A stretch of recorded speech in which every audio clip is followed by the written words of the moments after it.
they were able to create out of a desert country a world economic power. I'm not saying we run as fast as Dubai, we may not. But I want to suggest that in order to deal with economic revolution, which we need, some practical steps must be taken out of the ordinary.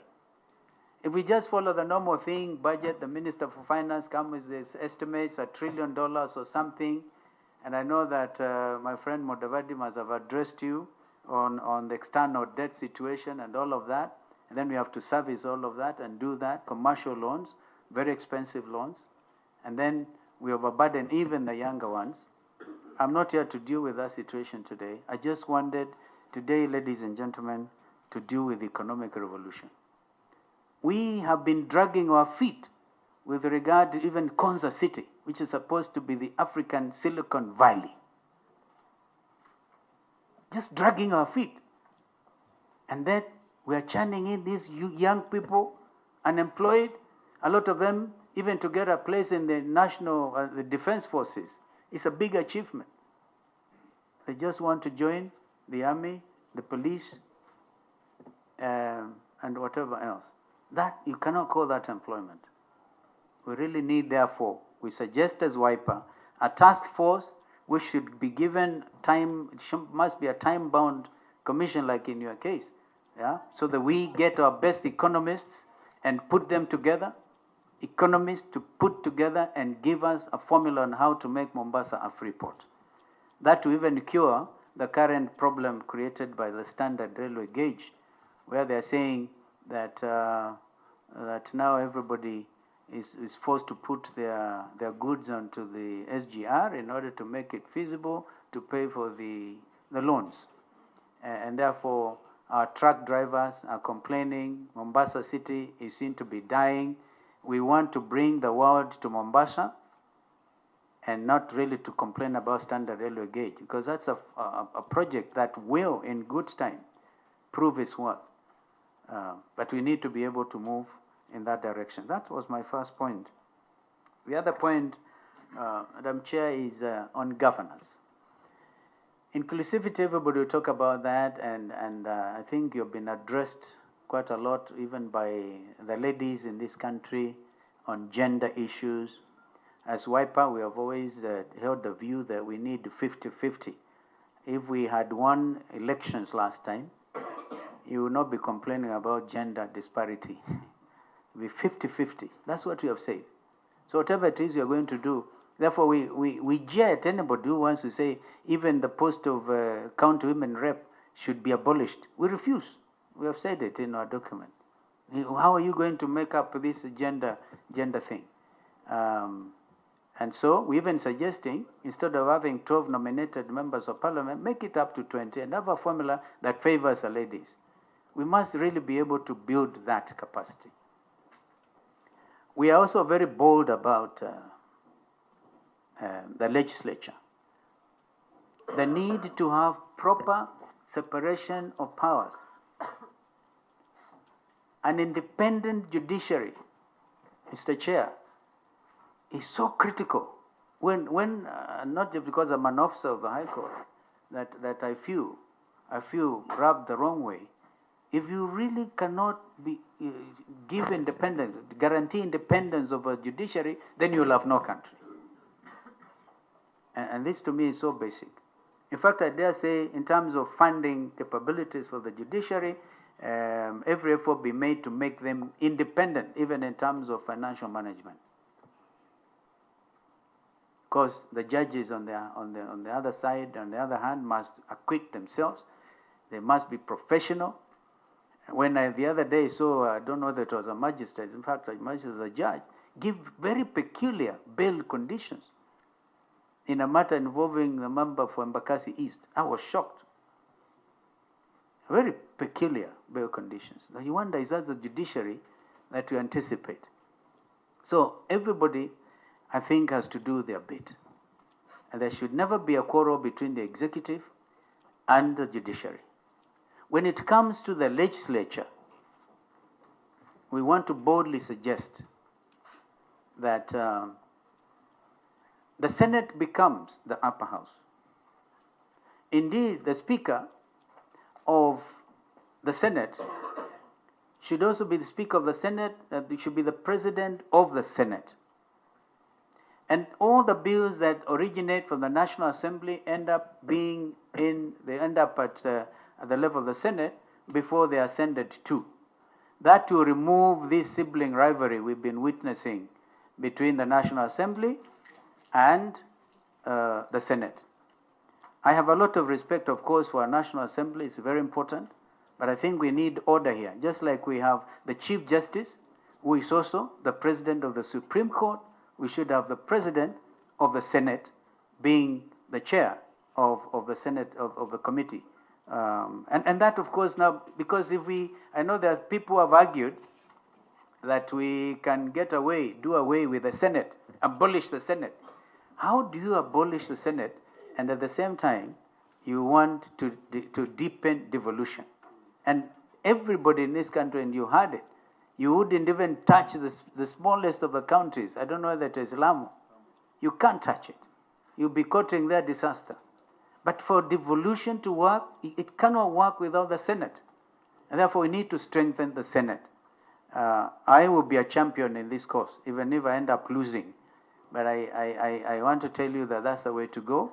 And you can quote examples. In Nigeria, the Senate President is also the chair of the committee of the speakers. And it's absolute good order. So this is why I'm saying that these matters be looked into in that regard. We want also to deal with the matter of discipline within political parties. Of course, the matter of expulsion and things here does not apply anymore.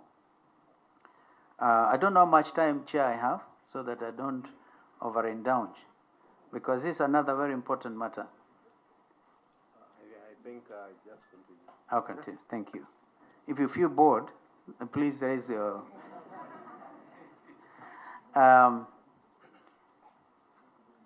some of us have struggled hard to bring about democratize this country. But sometimes democracy seems to be in serious jeopardy. People will use a political party to get to parliament and absolutely don't even believe in the political ideology of that party. Like Wiper are social democrats, and nobody cares to look at that. They use probably a strong name in the leadership of the political parties when they get there, because they never in the first place internalized what that particular party stands for. Then they just go out there, and there's a lot of gerrymandering in the political world, and people lose focus. And the next thing is you see disciplinary committees taking action. Therefore, the Political Parties Act needs a very serious amendment. And even before that, if this forum can recommend that, like we have in the case of South Africa, I'm sure a lot of you may have forgotten that President Zuma, who was a predecessor to President Ramaphosa, was removed by his own party. With his sponsorship was withdrawn. South Africa did not go to the dogs. Therefore, you need to be able to give political parties some biting capacity. I have seen two examples, and forgive me. In ODM, they've been having an issue with the county women rep, I think from Kilifi, and ANC have had a problem with one time their Secretary General. Even the party's ability to organize itself becomes challenged, because the current law stipulates that unless a member of parliament resigns in writing to Mr. Speaker, nothing else to really get them removed. And therefore, because now I like very much your proposals on party lists, these citizens going forward, I've just been observing elections in Mozambique. And the fight there was between Renamo and Frelimo. Frelimo is like Kanu, the Independence Party, and of course they've been having big challenges there. And that's where, as the head of the Commonwealth Observer team, I was able to go and observe the last elections. And they were voting for the parties, not the candidates. If we want to strengthen democracy in this country, let us vote for political parties, not individuals. And therefore, that thing about party lists is very attractive to Wiper Democratic Movement. And perhaps, because then all you need to do is to list your nominees and the candidates at every level, and after that, then of course after elections, you follow the list. Who is number 1, number 2, number 3? If the party has won more seats in an area which is heavily contested, the party gets, instead of 1 seat, they'll get 3 seats. So that matter needs to be explored. But I here want to suggest that political parties be given authority to withdraw sponsorship of members who misuse the authority given to them and the privilege given to them to fly party tickets. And when they get to National Assembly or the Senate, they misbehave. Or indeed, others are governors, and they are governors, and they just, and you know, then there's some court trouble. They want to be taken to court so they can drag each other through the courts. Then people gain some sympathy or some kind. So, Chair, as Wiper Democratic Movement, would want to really have the political parties strengthened. And also, when it comes to political party funding, and here I don't even want to talk about our experience in NASA, because we're straight to seeing whether we can sit as NASA and resolve our challenges. But simple, why don't we make that a party which wins both in the Senate and in the National Assembly 20 seats becomes a parliamentary party and therefore qualifies for funding from the political parties fund? I can tell you that although we are the 3rd largest party, we are getting absolutely no support from the political parties fund. Is that fair? Is that just? It isn't. And so we struggle to fundraise. We'll have a dinner, fundraising event. Even to pay staffers becomes a problem. Yeah? And yet some others take everything and run away with it. I think that it's important that we qualify a political party which wins at least 20 seats in parliament. And not to add that it should also have governors, because governors are at another level, or even MCAs. Yeah, that is at another level, at the devolution level. So I think that we need to work around this matter of strengthening our democracy, our governance, by making sure that political parties are better organized, they are reflective, and of course if they coalesce as coalitions as well, the coalition regulations are also of the type that do not end up leaving some of the parties with empty hands. So that's another point, Mr. Chair. And of course, my friends here can also be reminding me on some of the issues that we wanted to flag, because governance is important. On devolution, we note a good progress, and you have yourselves done so, but it looks like corruption has been devolved. I was looking at Kuru, our court's submission. I don't normally agree with the Kuru, but I liked what I read about what he was trying to say yesterday. Because we say, let these governors be accounting officers.